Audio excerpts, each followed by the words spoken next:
So, whatever it is, end November, a lot of this stuff is on these shelves, which are on wheels, but you can't put them within clearance of the boiler, so you roll them back, roll them out, roll them back.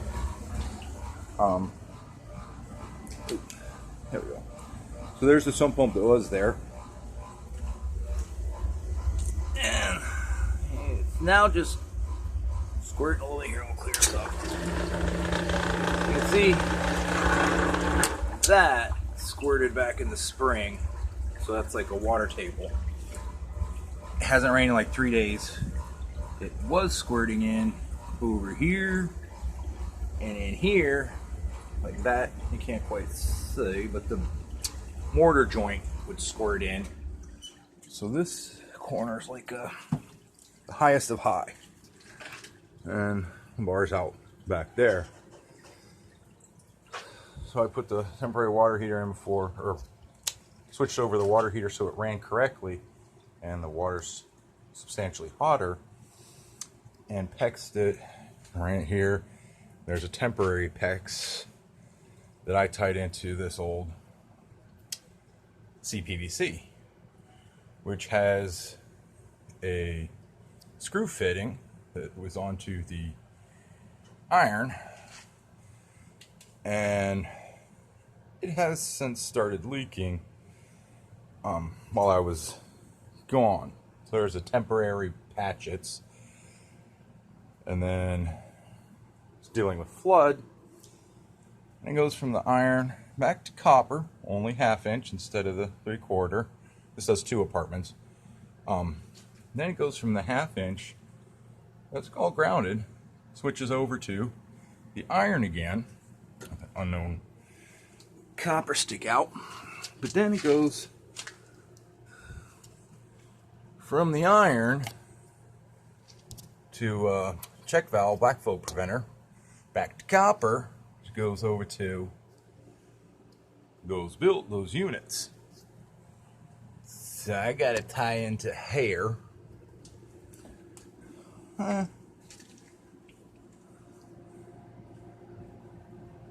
That pipe behind these, in front of these, tie in some PEX to get rid of the iron, copper to iron to CPVC. Didn't leak when I did it. I think what happened is as the water got hotter, it's caused the thread fixings to mix, to crack, separate. So this, they had poured about 2 inches of concrete in this area, but this was, when I got back, about 2 inches deep. And when they did it in the spring, even though the sump pump wasn't working, it was about a 1/2 inch below this. But when they did it, so they did it like as a stop, instead of just pouring the whole floor, which this of course wasn't here. But as you can see, they have a slope that goes down, so it's still standing about 1.5 inches deep. I've pumped it out, and it recomes. Not these stairs. Those concrete stairs behind the stairs. The last 3 steps don't exist because it used to go beyond, and the bulkhead was probably out, and they brought the bulkhead back and redid the stairs.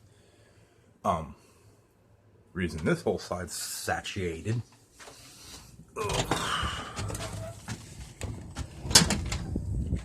Because I had the sump pump was coming out.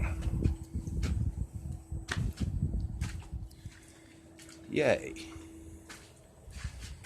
Which then dug, concrete wasn't there. Had about a 1.5 to 2 foot hole. I just threw scrap concrete. So I just threw, because I had it, railing cover, a horse trailer. Nice thing is it's got built-in bars, windows, you can openable windows if you need air ventilation. Heat pumps aren't good.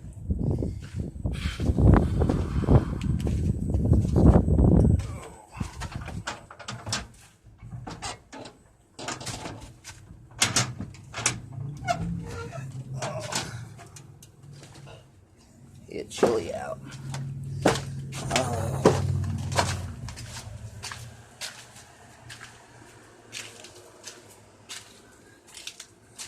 So, I had my second pump. Run over off a separate circuit.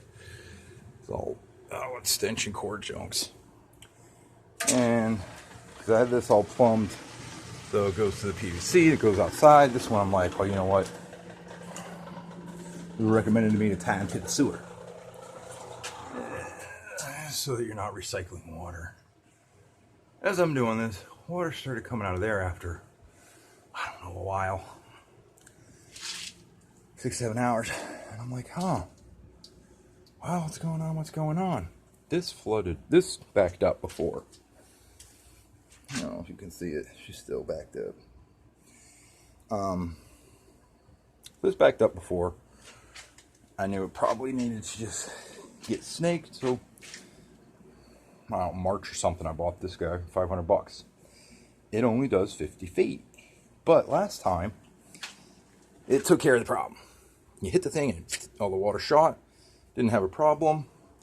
It only came with 1-inch bits. Various types, 1 1.25, I think that's a 1 1/4. So I purchased online the one that does 3-inch lines. Never hooked it up and ran it through because it was all working. So now I think that where I had cleared part of the pipe is blocked and pushed further, and I've now 3 times today run all 50 feet with these varying bits, but this one can only go about 20 feet, and it just starts kinking because of this torque. You need to size up the bits, but you need to get the flow so you're getting this shit out of there.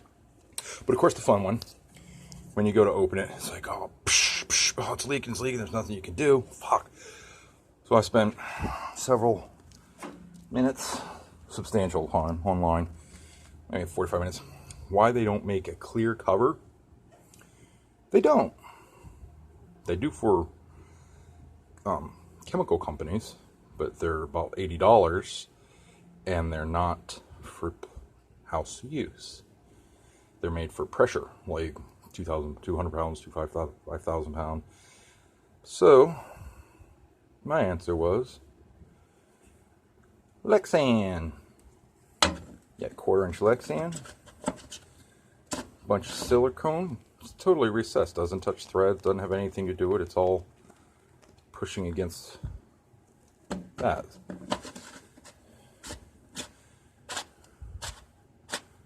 You need to see in. You just put your eye there, and you put your camera, your light, whatever. Doesn't work on a phone, but it works great in real life. You can see right through it, but the phone makes glare. So you put your lights in one of these holes, and you can see all around. Prior to opening it, I'm going to patent it.